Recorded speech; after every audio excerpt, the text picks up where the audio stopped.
Welcome, everyone. Thank you for joining us for today's webinar. We have a nice presentation today from the Community Development Revolving Loan Fund, or CDRLF. It's our grant team. And so they're going to talk to you about how to submit a successful CDRLF grant or loan application. We think you'll enjoy this. My name is Catherine Baxter. I am your moderator for today's event. But before we get into the gist of our webinar today, these are a couple of our housekeeping announcements. If you're having any problem hearing me, please adjust the volume on your computer. If you need to resize these slides, you can drag the right bottom corner of your console to do that. From this website, you will need to allow pop-ups. And also there's a Q&A feature at the bottom right-hand side of your screen. And if you have questions during this webinar, we hope you do, please ask your questions throughout the webinar. Don't wait until the end. And this webinar is going to be closed captioned for on-demand viewing in less than 3 weeks. So we hope that you'll appreciate that. Also, be aware, in the chat, there is a link. If you haven't received the presentation beforehand, you may download a copy of the presentation by using the link. So let's move on. We also have this NCUA disclaimer that we have to read before we start any of our webinars. It says the materials presented in this webinar are intended as an informative and educational summary of general CDRLF information. The NCUA has taken reasonable measures to ensure the quality of the data and other information produced by the NCUA that is available in this presentation. The NCUA, however, makes no warranty, express or implied, nor assumes any legal liability or responsibility for the accuracy, correctness, or completeness of any information that is available through this presentation, nor represents that its use would not infringe on privately owned rights. The slides are intended for educational and discussion purposes and do not constitute legal advice, nor replace independent professional judgment. Reference to any specific commercial product, process, or service by trade name, trademark, manufacturer, or otherwise does not constitute an endorsement, recommendation, or favoring by the U.S. government or the NCUA. So now that we've done that, we have a poll question. I'm going to stop sharing for a minute and ask Franz Aiento, who's our technical person, to put our first poll question up. Franz, if you don't mind putting that poll question up for our audience, and here it is, audience, please use the radio buttons on your screen. We'd like to know what asset range represents your credit union. Are you a credit union whose asset range is in the 0 to 10 million, 11 to 50 million, 51 million to 100 million? Is your asset size greater than 100 million, or are you not a credit union? We do recognize that we may have some individuals here that are not working for a credit union. So once again, is the asset size of your credit union 0 to 10 million, 11 million to 50 million, 51 million to 100 million? Are you greater than 100 million, or are you in our audience not belonging to a credit union or representing a credit union? We're going to give you a couple of seconds. And I think, Franz, do you mind closing our poll question? Let's see what we have here. Okay. So it appears that we have a good mixture here in our audience. We have quite a few credit unions that are greater than 100 million. And we have a few from the other asset sizes as well. But we also haven't heard from some of our audience today. So that's okay. Please stay with us, and we're going to go back into our presentation. I'd like to introduce our speakers today. These gentlemen are from our CDRLF grants team, grant and loan team rather. Joshua Krantz is the grant administrator. Ron Meredith is a program analyst also within the grants program. And I'm going to turn it over to them. Also, please stay on with us for the entire webinar. We have a survey at the end that we'd like our audience to take. So without further ado, I'm going to turn this over to Joshua Krantz. Josh? Hi, everyone. How are you doing today? Thank you for joining us. I would like to start our presentation by just giving you guys a quick overview of the CDRLF program. The CDRLF program, or Community Development Revolving Loan Fund, supports low-income designated credit unions with grants and loans to help support their communities by providing basic financial services to underbanked and underserved populations. CDRLF is administered by the NCUA's Office of Credit Union Resources and Expansion, or CURE, and really smart people such as Ron and I guess myself. So what do we offer? The CDRLF, we offer grants and loans. So grants are reimbursable awards that are made under specific initiatives defined by the NCUA, and loans are sums of money. Obviously, you guys are familiar with loans. Loans are sums of money that need to be repaid to the NCUA along with a low interest rate, which is currently at 1.5%. Cyber grants, for those of you who have participated in the program before, you might be familiar with it. Cyber grants is our automated grants management system. So this is where you will apply for grants, loans, and also once an award is received, you can conduct your post-award administration, such as the submission of extension requests and grant reimbursement requests. The first thing you'll need to do is determine which program is right for your credit union's needs. So the loans are open year-round. The award range for loans varies between $250,000 to $500,000. Repayment is required. As we said, it's at a low interest rate, currently at 1.5%. And the performance period for these loans are about 5 years. For grants, they're typically cyclical, where we make an announcement in the spring and accept applications during the summer and make our decisions towards the end of the summer. The award range for grants is typically between $5,000 and $50,000. Repayment is not required. Our grants are all reimbursable, so you expend funds on your own and then request submission for reimbursement from the NCUA. And the performance period is about 12 months. So you could see there are a lot of benefits and advantages to applying for a grant over a loan or a loan over a grant, depending on your credit union's needs. In order to be eligible for either a grant or a loan, credit unions need to have a low income designation from the NCUA, or a state chartered credit union must have a low income designation from their state regulator with the NCUA's concurrence. All credit unions also need to have an active account in the System for Awards Management, or SAM.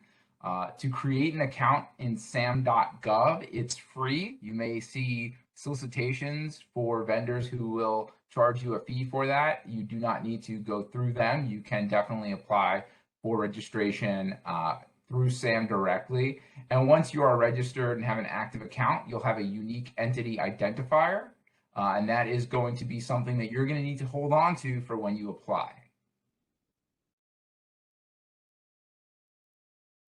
So once we receive an application, we review it based on 3 components. The first will be eligibility and completeness. We just went over some of the eligibility requirements. And on top of the LID designation and SAM registration, there may be other eligibility requirements that will vary based on what you're applying for. So it's really important that you review all the program guidelines that are available on our website. Once we determine that your credit union is eligible and your application is complete, we will review compliance and programmatic aspect of the application. So the compliance aspect is where we look back at any previous awards that you may have received and make sure that you are in good standing. And then the programmatic review, we are determining whether or not your project meets the goals and objectives of the CDRLF program. The final component is for loans only, where we make sure that the credit union is in good standing with their regional director. So what can you use these funds for? For loans, you can use loan funds to fund your loan programs. You can develop new products or services. You can cover costs of operational programs, such as security or disaster recovery. You can expand your credit union, improve your physical location, office space, equipment, other more operational costs that go towards serving your members. And you can also partner with community-based service groups or government agencies to expand outreach into the underserved community. This is not an exhaustive list of activities. It's just pretty much the most popular uses for loan funds. Grants, on the other hand, are a little bit more specific. They are used to support specific activities based on the initiative under which you're applying. The technical assistance grants typically are used to help credit unions deliver new products and services, enhance operational processes and outreach capacity, and also to develop employee and staff talents and resources. Again, for both loans and grants, we do issue guidelines which go really deep into what each program can be used for. So once you start to apply, you'll have 4 components of the application that you'll need to make sure that you're completing. The first will be organizational and contact information. So you want to make sure that the credit union's organizational information, contact information is up to date. If you've changed your banking institution, you need to make sure that's up to date. If you have a new primary contact person from the past, you want to make sure you have the new contact information. This will all make the administration of your grant or loan much easier for both you and for the NCUA. The next component of the application are the narratives. And this makes up a bulk of the application. This is where you describe the needs of your credit union and how your project and the grant or loan funds will address those needs. The next section is the budget, which is a line item estimation of how the funds will be used. And then the final piece of the application are the performance measures, which are metrics that you will use to judge how successful you were in meeting the needs of the credit union and its members. And we'll go into these components in a little bit more detail shortly. Again, please review the guidelines for each funding initiative before you apply. They provide a lot of very helpful information on how to complete each part of the application. Once you've submitted the application, the NCUA is going to look at it for specific things. And we briefly talked about it before, but again, we do need to make sure that you are eligible. So is your credit union low income designated? Are you active in sam.gov? We want to make sure that if you have any previous awards, such as a loan, that you're up to date with repayments. If you have a grant that you've completed, if all post-award reports show that the grant has been successfully completed. And we also want to make sure that you're not requesting funding for a project that we've already provided funding for. The most important thing that we're looking at when evaluating an application is the narrative. You need to make sure that your narrative is compelling. I always tell credit unions to tell a story in their narratives. So please make sure that you're describing the project that you intend to undertake, that you have demonstrated that the project will meet the needs of the credit union and the underserved population. You want to make sure that the budget that you're submitting shows an understanding of the expenses required to complete that project And you want to make sure that the performance metrics that you've selected are strong, applicable, and practical. So let's write an application together and see exactly how to submit a successful application.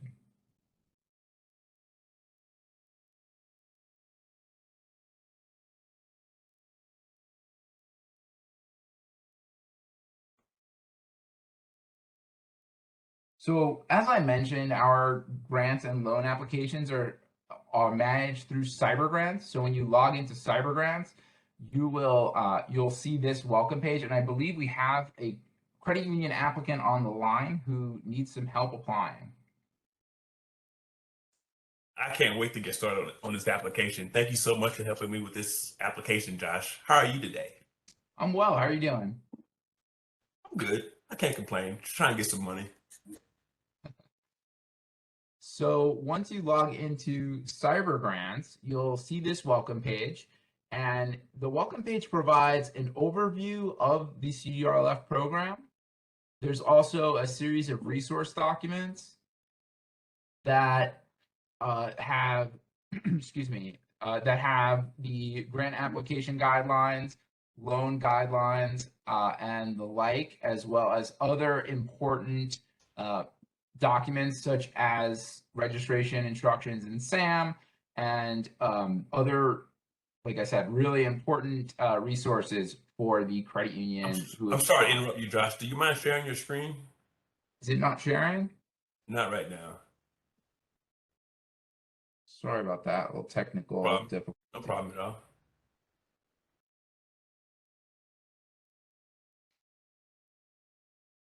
Here we go. There we go. Sorry about that. We've cooking with grease. Practice these things, and there's always a glitch.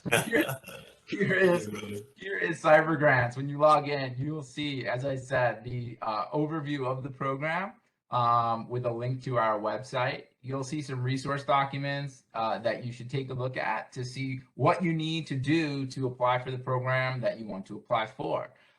You'll also see a list of current applications that are open and available to apply. And if you have a previous award or anything else that you've done in CyberGrants, you'll see that activity at the bottom. You can see that looks like you have a previous award that has some post-award activities coming due soon. You've also got some, any applications that may be underway or anything that you've done in the past. So let's start. You want to apply for a grant, right? Yes. Yeah, let's do the 2022 CDRLF grant, please. Great. So the first thing you'll need to do is have to make sure that you have an active account in SAM. If you do not have an active account in SAM, visit sam.gov. The NCUA does not administer sam.gov, so we really can't provide you with any assistance on your registration. If you do need help, you contact the Federal Service Desk at fsd.gov. I think I'm good with the SAM account. We set it up a few years ago and we've updated it annually, so I think I'm good there. Great. So what you'll do here is enter your SAM UEI, unique identity identifier, get it validated, and then proceed into the application. Okay. The first thing you'll need to do is select two contacts. One will be a primary and the other will be a secondary. These will be the two people who are associated with this award, and all contact from the NCUA will go to them. Okay, so make me I'm gonna make myself the primary contact, and we'll make Jane Smith the secondary contact. Great. The next section is an overview of the organizational information. Please review this information and make sure everything looks correct. Has the credit union's name, address, or banking information changed? If so, and you do not address this change, it may impact the review of your application, and it will delay the processing of any post-award activities, such as a reimbursement request. ABC Bank, we switched banks. How do I change that? Fix it. So what you'll want to do is update the information here, but you'll also need to use this navigation bar up top. Go back to the welcome page, And in that resource document section I showed you before, there is an electronic funds transfer EFT authorization form. You'll download that, fill it out, and then scroll down to your applications requiring action, continue to get into it. You'll have to revalidate in SAM. And then you can use this navigation bar up top to go back to your organization information, indicate that you've changed your banking information, and upload the EFT form here. When you're done, you just hit save and proceed. The next section, this is the meat and potatoes of the application. This is where you'll provide all of the information that we need to conduct our review. So the first thing you want to do is select the initiative for which you're applying. Okay, how do I know which initiative best fits my credit union or my project? Good question. What you could do is read the grant application guidelines, where you'll find a detailed description of each initiative available and what you can use that initiative for. There's a link to the guidelines in the resource document section on cyber grants, as well as on our grants and loans page. And we also have conveniently put a link to the guidelines in the application, so you don't have to go very far. What exactly are you requesting, or what exactly are you trying to accomplish with your grant? There's so many things there's so many things I want to do with the credit union. But if I had to pick one thing now, it would probably be a new mobile app, one that would give us the ability to make loans online, transfer money between accounts, check deposits, things like that. Great. That is a great project, actually. And that would fit under our digital services and cybersecurity initiative. So you just open this drop down and select the initiative. Okay. How much money should I request? So the request amount should be based on your expected costs. You'll have to support your request later in the budget section, but your request should not exceed the maximum award amount. So for the 2022 Digital Services and Cybersecurity Grant Initiative, the maximum request amount was $10,000. I want $10,000. Okay, great. I want the most. Great. So now you'd have to enter a project title that gives a simple but descriptive narrative name to the project.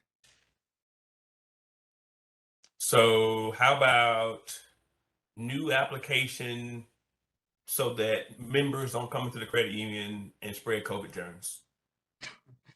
That is a little bit too long. Could you shorten it at all? How about new mobile app?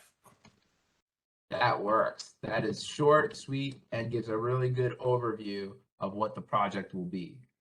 The next thing you'll have to enter are the dates that you think the project will take place.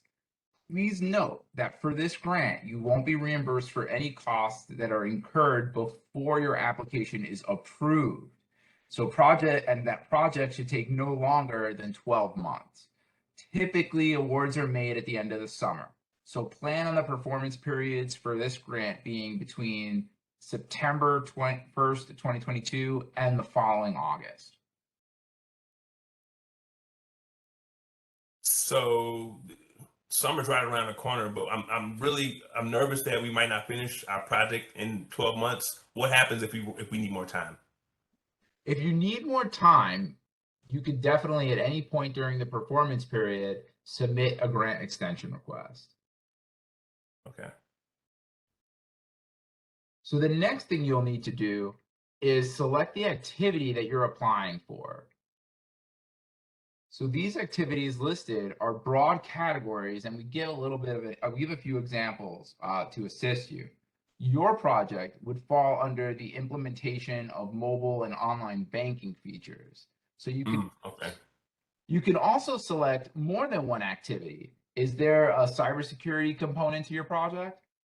Yeah, our vendor told us that we probably need to, well, not probably, we definitely need to update our firewall for the mobile app. Great. So make sure that you select both activities. So the next section is the narrative, and it's the most important part of the application. It's where you make your case to get a grant.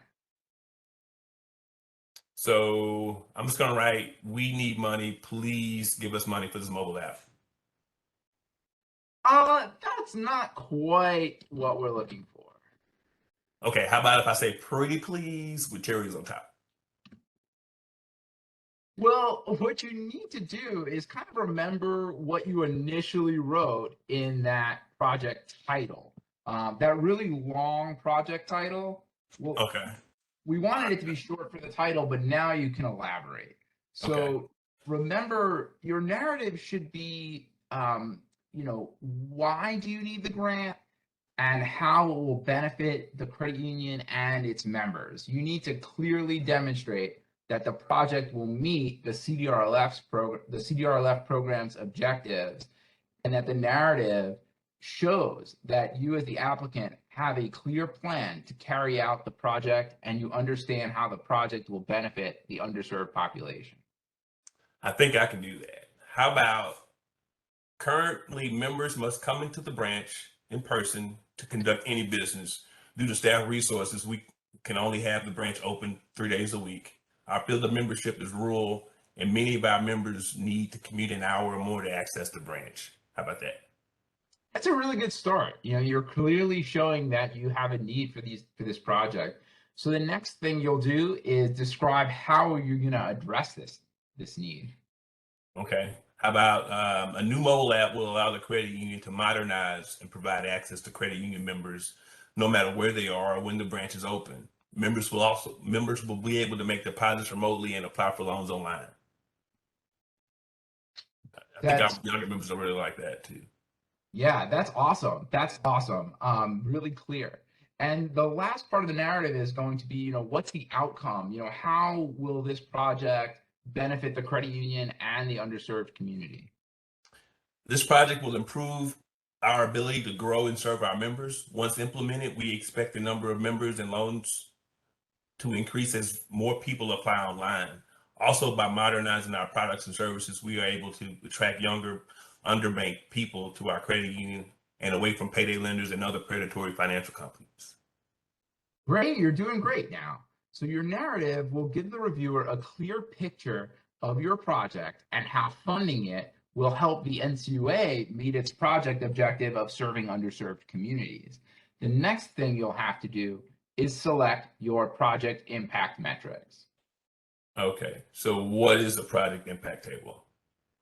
So the project impact table, you'll have to select 2 performance metrics. These are quantifiable outcomes that you can use to demonstrate that your project has met its goals and was successful. So first, what you'll do is select a metric that relates directly to your project, and your performance metric should support your narrative. How about loan growth? In my narrative, we wrote that we expect the mobile app to bring in more loans and more members. So how about loan growth? That's perfect. That's perfect. The next thing you'll do is put in a benchmark, which is the current level. So for example, how many loans did you make in your last fiscal year? About 100 loans. Okay, great. And how many loans do you expect to make once the application's up and running? Now, make sure that you're realistic. The NCUA will use your metrics to measure the success of your project at its completion, and failure to meet these goals will require an explanation. Let's say 50 loans. So you put 150 in your goal field. So now you'll have to add at least 1 more performance metric. Okay, how do I add another line? Well, you can hit add new row at the bottom of the table. Oh, I skipped that other. I'm sorry. I was more interested in the other. So with the other performance metrics, especially if no other of our list there seems to fit your application, you can select other and just provide a brief description of what you'll be measuring for that performance metric. The mobile app will allow us to improve our customer service by setting up online chat features, linking our members to our staff. this should increase our number of members 200 or so. Great. So since this is a new project, your benchmark would be set at 0. And you said what, 200 new members will be served? Yes. That will be your goal. Great. So you have 2 strong performance metrics. The next section is the budget section. Now, this is where you'll provide us with the details of the expected costs associated with your project. You don't need to have an exact dollar amount yet. An estimate is fine. What is important is that you link the line items to the project activities you selected above, and that the budget supports the narrative. So our vendor gave us an estimate for $8,000. So for the mobile app, that was your project implementation of a mobile or banking feature. The narrative provides an explanation of where you came up with that cost. So you said you received a vendor proposal. So enter that into the budget narrative. Total estimated project cost is the entire cost of that line item. The portion covered by the CDRLF grant is how much of that total cost you'll be using the grant funds for. So you said that the estimate was for $8,000, and since you're requesting $10,000, your grant should cover everything. But now you have $2,000 left over. So let's add a row. Great. So you'll add a new row, and you can now address your cybersecurity activity. I want to add the cost of the firewall, but I'm not sure how much it's going to cost exactly. I think it may be about $5,000 probably. Okay, great.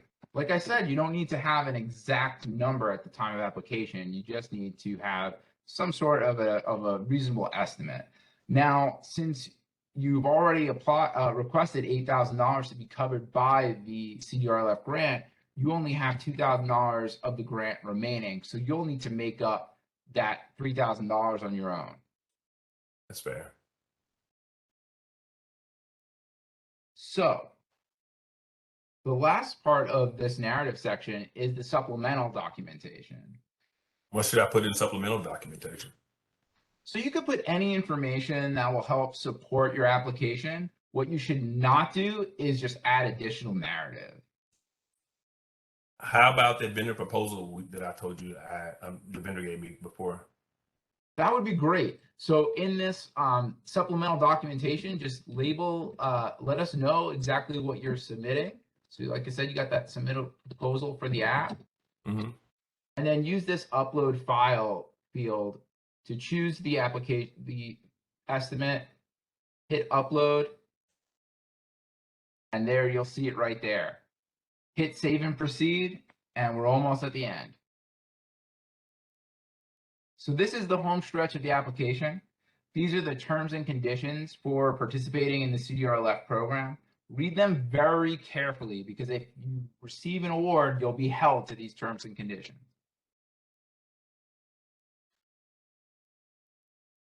Okay. Right. Okay. I read these before. I've read these already.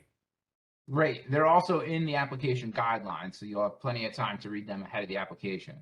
Just enter your name and your position, and then check this box to certify that you agree with the terms above. Hit save and proceed, and you'll come to the last part, which is a review of your application. You can just scroll down, and if you see that there are any changes you need to make, anything you may have missed, or anything you'd like to add, you can navigate back to that part of the application by clicking on the link. You can also, if everything looks good, just scroll down all the way to the bottom. You can hit save only if you want to be able to return to the application later. But if you're all done and ready to apply, hit submit. And you're all done. You'll receive a confirmation pop-up here and also get an email. Wow, Josh, I really do appreciate you taking the time to walk through that with me. It was very much needed. I really do appreciate the time you took to get me through that application. Thank you so much. You're very welcome. And good luck. We'll let you know when your application has been reviewed. All righty. Thank you, sir. So now that we've received your application, Ron is going to go over how we know that your application was super awesome.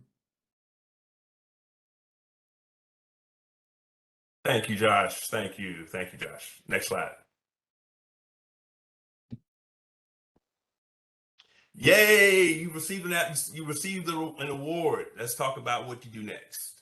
So when you receive an award, you receive a grant agreement and a loan documents. You get those documents through Cyber Grants, and you go in to certify them through the system. Be mindful of the performance period and keep track of any progress that you've made towards the performance metrics. Definitely documentation is the key. I know examiners come in constantly stressing documentation support. That's we like the same stuff just to make sure we like to keep our files neat. Next slide, please.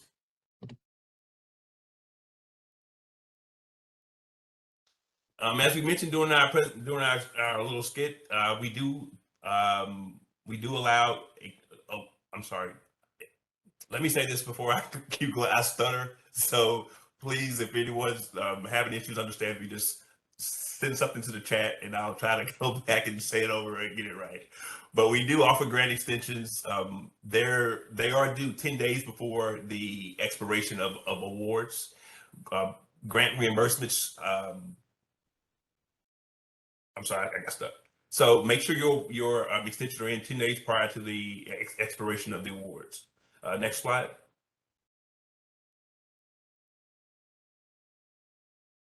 Okay, so let's talk about the don'ts. Do not include expenses that occur outside of the performance period. This is probably one of the #1 reasons to get your reimbursement request denied. It happens kind of often.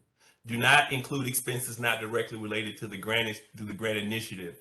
It happens, but not as often. And do not be too vague in the narrative. Use the narrative to explain how the grant actually benefited the member and how it benefits the credit union. Next slide.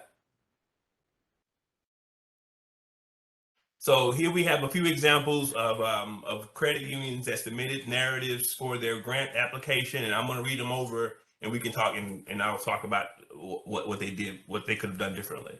So the first one is the training we have scheduled is for our manager and board of directors. We're overdue for training and could use a refresher in ALM in June. Depending on the price, we intend to send our manager and a few board members to the Cornerstone Leadership Conference at the end of August. So as we mentioned, the application period is spring through summer. We make award decisions around the end of August. This narrative flagged immediately because they're talking about a conference in June, and a conference ending in August, and a refresher course in June. Those are completely out of the performance period, so this application would have been rejected. The next example here, we have XYZ Credit Union of Florida seeks $10,000 in grant funding to enhance its cybersecurity program by hardening its network security and purchasing a security camera. The security camera has nothing to do with cybersecurity. So this application would have been rejected. Well, actually was rejected. These are actually all examples of applications we received this year. The credit in this last one, the credit union is planning to replace 3 outdated firewalls. Our current firewalls cannot be updated and are thereby deemed obsolete by our core data processor. The cost of the 3 firewalls is $5,753. So this was the entire proposal. I thought it was pretty funny, so I included it. It's pretty short, almost no details. So again, we want to know how they're going to benefit the credit union, how they're going to benefit the members. Short and sweet is nice, but in some instances, but not here. So next slide, please. So let's talk about some of the do's. Clearly explain the issues and challenges facing your credit union and unserved communities. Describe how the grants and loans are going to be used, and describe how the grants and how the funds are going to be used to benefit members and the credit union. We want to know what the good is. That's why we're asking for those performance metrics. We want to do a better job of explaining how we're spending these dollars. When we get when we get really good performance metrics, in terms of examples, we can share those with Congress when we're asking for more money. So please don't look at it as an extra burden. Those performance metrics help us get more funds to make sure we're able to provide more resources to credit unions. Next slide, please. So here's an example of a do. I'm gonna read this again. Read this slide. So we would like to enroll staff in collections and mortgage training. Currently, we outsource garnishments and bankruptcy to work a third party. We would like to bring that in-house and minimize collection costs. We only have the ability to underwrite mortgage refinances. We are moving to a new market that has a quickly growing residential population. Having the ability to underwrite residential mortgages purchases will be crucial to the success of our new location. Also, our current membership would benefit from having an additional avenue available for home purchases. So in this example, this is probably one of my favorites because they're actually taking our funding, they're taking the funding and they're finding a way to not only save money in the credit union, they're increasing the skills of their employees, and they're also creating an avenue for as they clearly mentioned, creating an avenue for giving their members an extra option when they're out shopping for mortgages. This is one of my favorites. Next slide, please. I'm sweating my ball. Okay, so our core computer system is offering an unbelievable digital bundle package with greatly reduced cost offerings for our existing clients. This bundle will not only upgrade our mobile banking online presence, but it will continue moving our credit union into the technological age that most of our larger credit union and banking institutions consider as a standard today.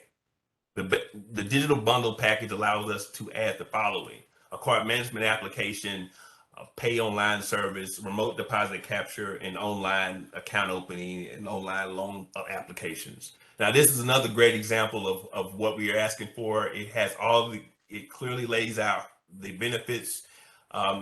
What you don't see is in the actual application, they included more details under each of the four benefits that it's going to bring to the membership. So this is also another great example of a good use of grant funds. Next slide.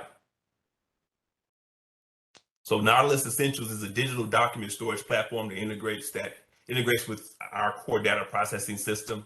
This new platform will allow us to electronically archive existing paper files and give credit union employees the ability to access files, documents, and reports from any location that has an approved secure internet connection. This new functionality will not only make it possible for employees to have remote access to necessary member documents, it will also provide increased efficiency in the workplace, as staff will no longer need to go searching through physical filing cabinets and stacks of paper. So in this example, it talks about, in this example, the credit union does a great job explaining how the Nautilus Essentials, it's going to be an invaluable upgrade to their current system because it gives their employees other things they can work on. They can get rid of the paper and quickly find document sorting. And those are, we all recognize those as benefits nowadays. So those are three good examples of narratives provided by credit unions that are great examples. Next slide. So I think this is the end of our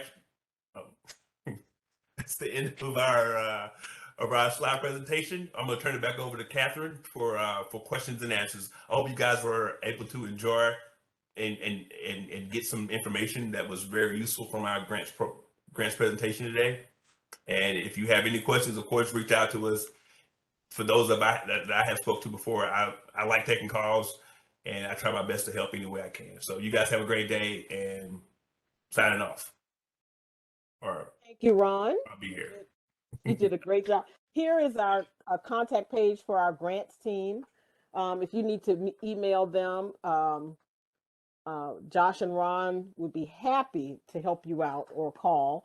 And here is our last slide. Here is our CURE, the Office of Credit Union Resources and Expansion.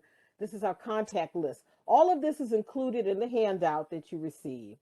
And so now I'm going to ask Franz to put our survey out. Thanks, Franz. And we're going to go right to our Q&A once that survey comes out. So Franz, if you don't mind putting that out there, you know when we've got it. And then, so Ron, good. Are you also ready with our Q&A? We'd like to get some more questions in, guys. So, but we're going to start. Say, Ron, let me take the first one if you don't mind, okay? Go ahead, Catherine. All righty.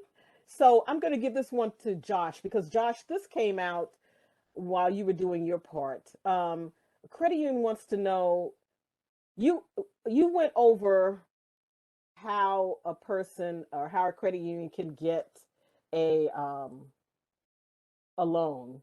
Can you go over that again? Because the credit union wanted to know if they can get a loan and just reinvest the funds at a higher rate to improve net income.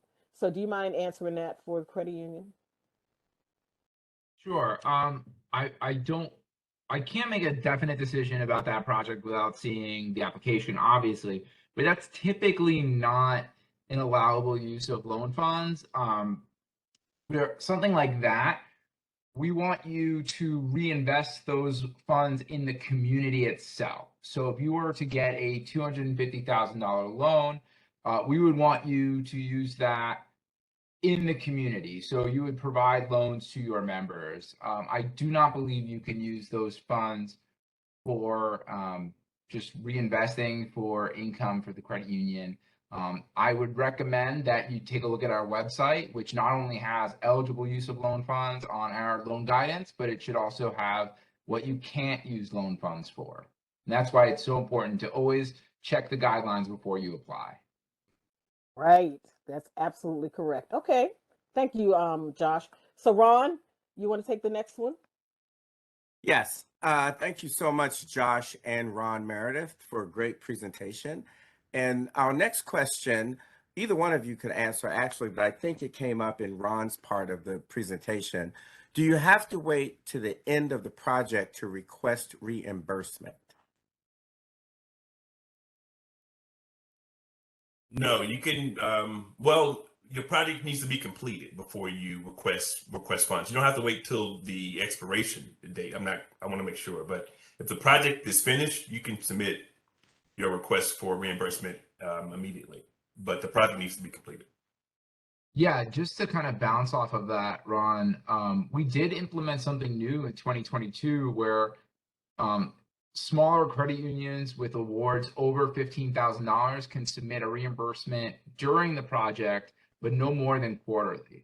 But typically, the project does need to be complete for you to submit a reimbursement request because you're also going to be reporting on your project performance metrics, which again is just how we see that everything has been done, successfully.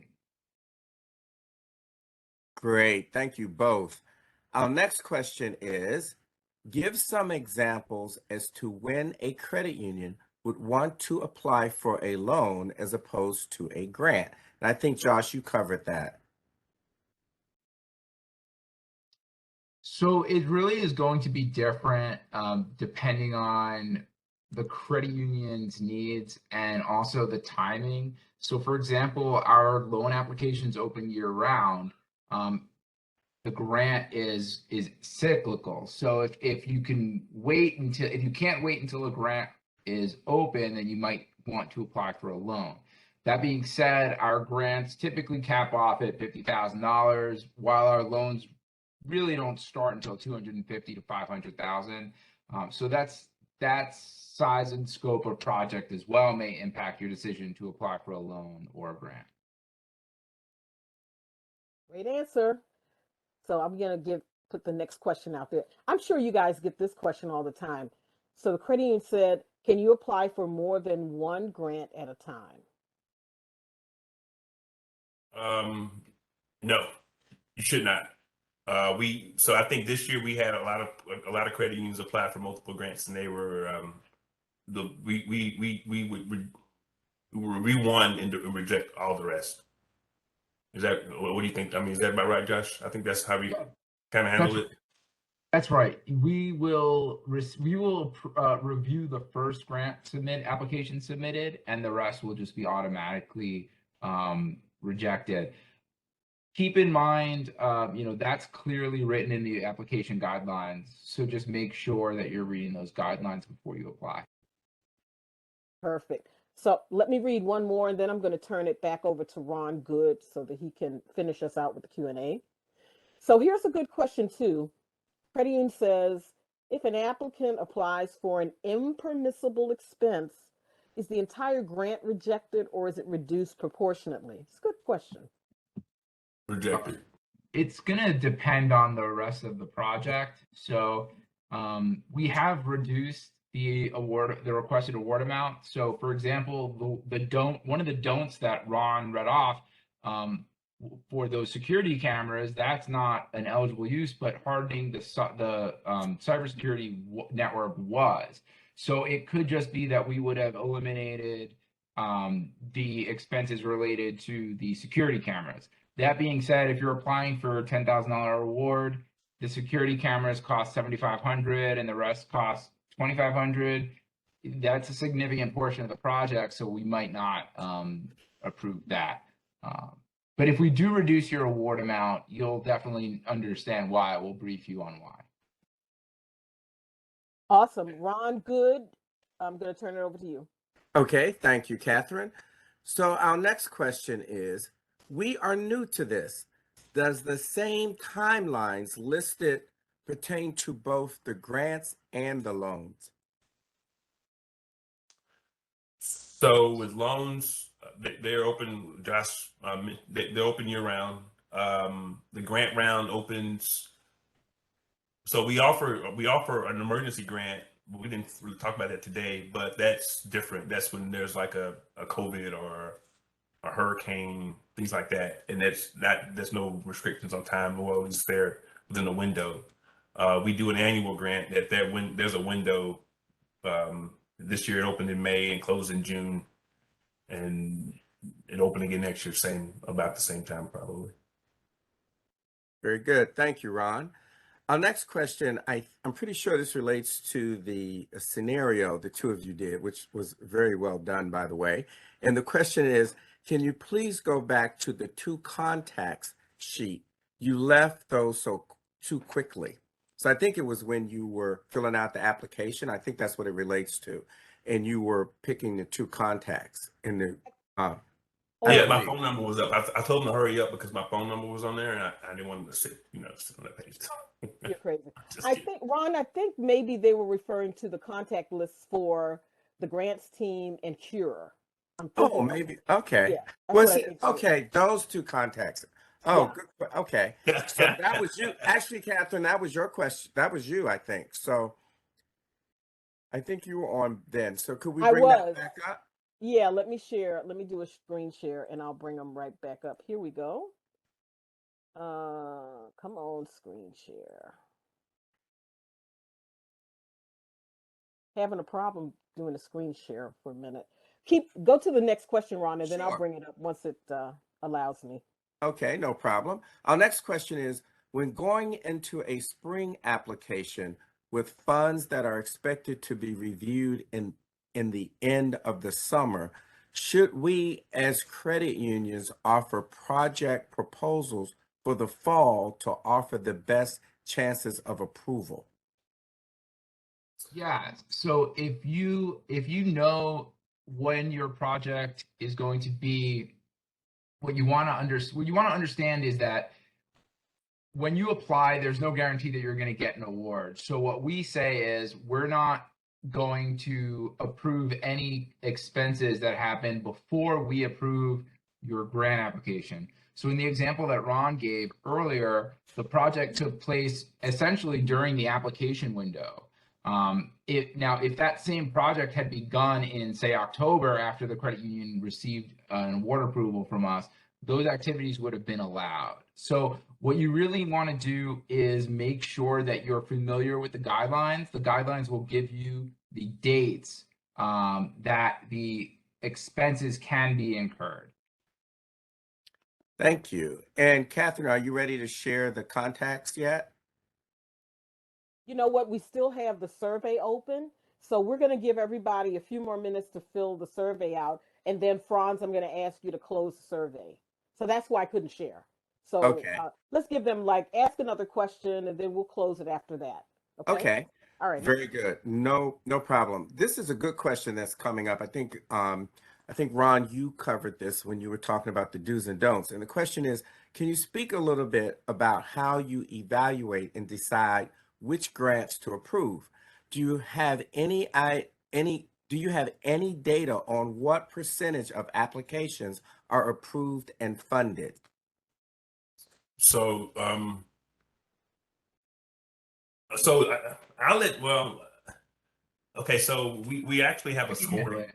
Oh, sorry, Ron. I didn't interrupt. No, you go ahead. You probably explain this a lot better than I will. So you go ahead.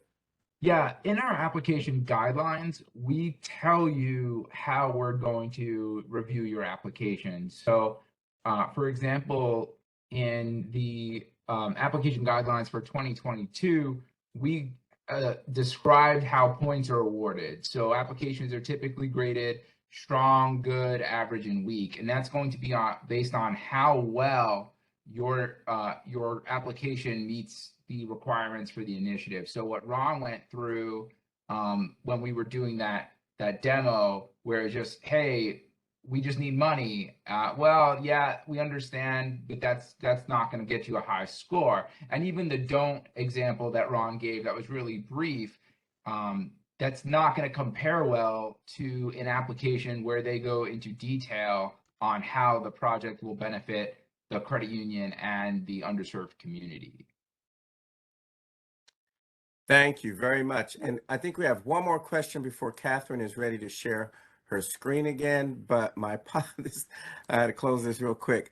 The question is, and this is a question we get quite often, what constitutes a low-income credit union? Is there a dollar amount associated with it? The textbook that so low income designation is